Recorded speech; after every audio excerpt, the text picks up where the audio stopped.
আসসালামু আলাইকুম বন্ধুরা, কেমন আছেন সবাই? আমি ডাক্তার ফাইজুল হক। আজকে নতুন একটি বিষয় নিয়ে আপনাদের সামনে। আজকের বিষয়টি যেমন মেয়েদের একটা প্রশ্ন ছিল, ছেলেদেরও একটা প্রশ্ন ছিল যে একজন মেয়ের যৌন ইচ্ছা, আগ্রহ কেন কমে যায়?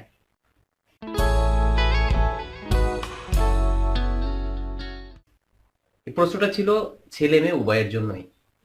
আজকে আমরা এই বিষয়টা একটু আলোচনা করি আপনাদের সামনে। অনেকগুলো কারণে একটি মহিলার যৌন ইচ্ছা কমে যেতে পারে, তার আগ্রহ কমে যেতে পারে।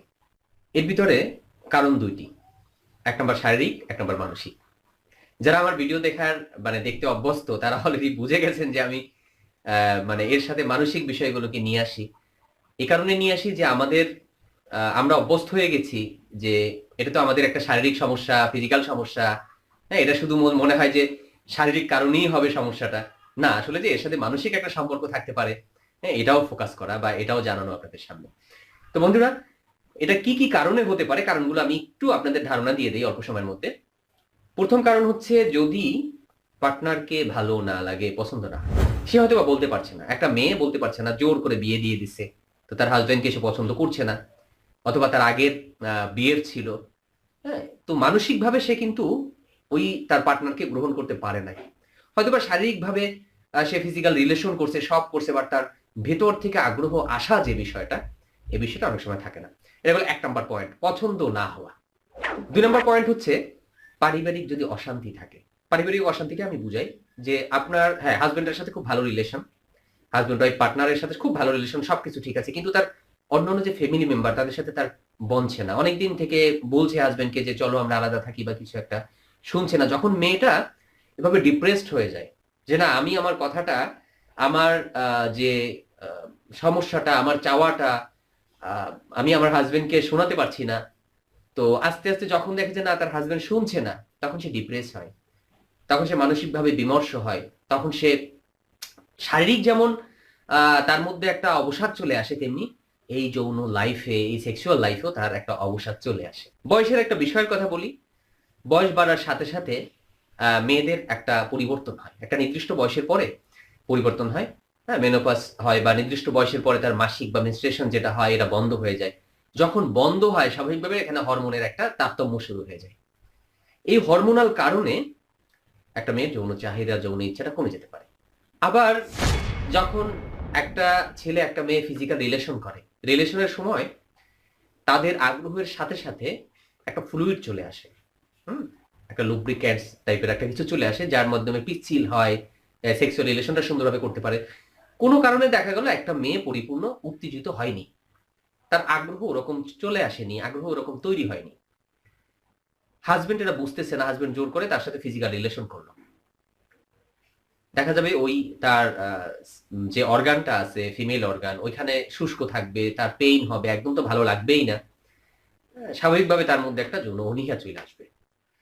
আবার আহ, চাহিদা আছে আমাদের, যেমন আমরা খাই, আমরা ক্ষুধা লাগলে ভাত খাই, বা আমরা বেঁচে থাকার জন্য খাই, এরকম যৌন ক্ষুধাও তো একটা ক্ষুধা, না? মানুষের একটা ছেলে মেয়ের বিয়ে হয়, কিন্তু এখানে তারা সেক্সুয়াল ইন্টারকোর্স করবে, ফিজিক্যাল রিলেশন করবে, এটা স্বাভাবিক, এটা সবাই জানে। এখানেও একটা পরিতৃপ্তির বিষয় আছে।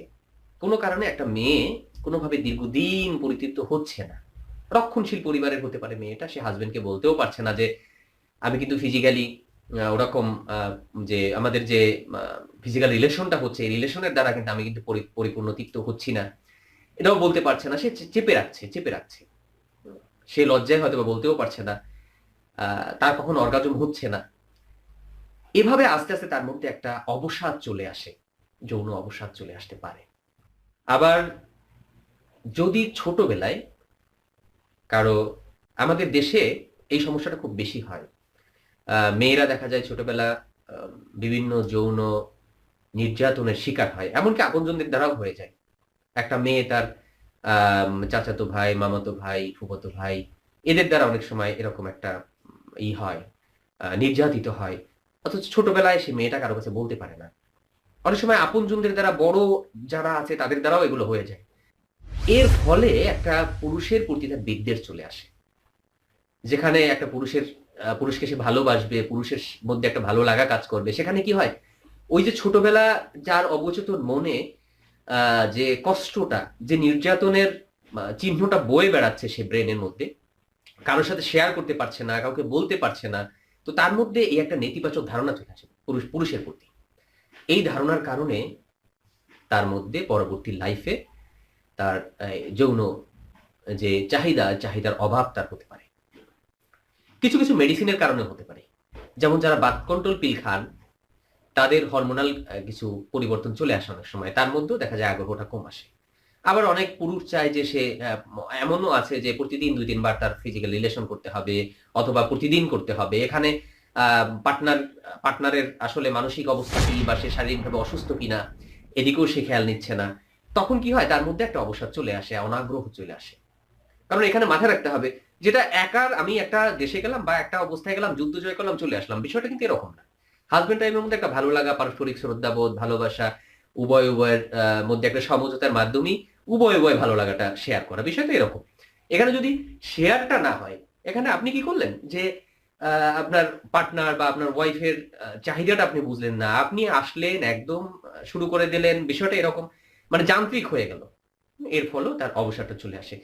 আবার যদি কারো সিস্টাইটিস হয়, মানে প্রস্রাবের থলিতে যদি কারো প্রদাহ হয়, তখন সেক্সুয়াল ইন্টারকোর্সে ব্যথা হতে পারে। যদি কারো যোনিতে প্রদাহ হয়, ব্যথা হতে পারে। ওইখানে ফাঙ্গাল ইনফেকশন হয়, তাহলেও তার এরকম ব্যথা লাগতে পারে। আবার দেখা যায় যে কারো যদি ইউরিনারি ট্র্যাক্ট ইনফেকশন হয়, তারও এরকম হতে পারে। কোমরে ব্যথা থাকলেও এরকম হতে পারে। তো এই রোগগুলোর কারণে, বা আমি যে কথাগুলো বললাম, এগুলোর জন্য তার পেইন যে হয়, সে মনে করবে যে যতবার আমি সেক্সুয়াল ইন্টারকোর্স করবো ততবারই কি আমি ব্যথা পাবো। এটার জন্য কিন্তু তার মধ্যে একটা অবসাদ চলে আসে। যে মেয়েটা কোনো দিন সেক্সুয়াল ইন্টারকোর্স করে নাই, নতুন বিয়ে হয়েছে, অ্যারেঞ্জ ম্যারেজ, তার হাজবেন্ড আসলো, হাজবেন্ড এসে একদম সেক্স শুরু করে দিল। এইখানে মাথায় রাখতে হয় যে না, আগে আমাদের মধ্যে পারস্পরিক বোঝাপড়াটা দরকার। আমরা আগে তো একে অপরকে চিনি, আগে তো চিনতে হবে, চিনার পর আমাদের ফিজিক্যাল রিলেশনের বিষয়। আমরা যদি মানে একে অপরের প্রতি সহজই না হয়ে গেলাম, তো মেয়েটা কি হয়, আড়ষ্ট হয়ে যায়। প্রথম রাত্রের এই অভিজ্ঞতাটা তাকে পীড়া দিতে থাকে, যে এটা কি হলো।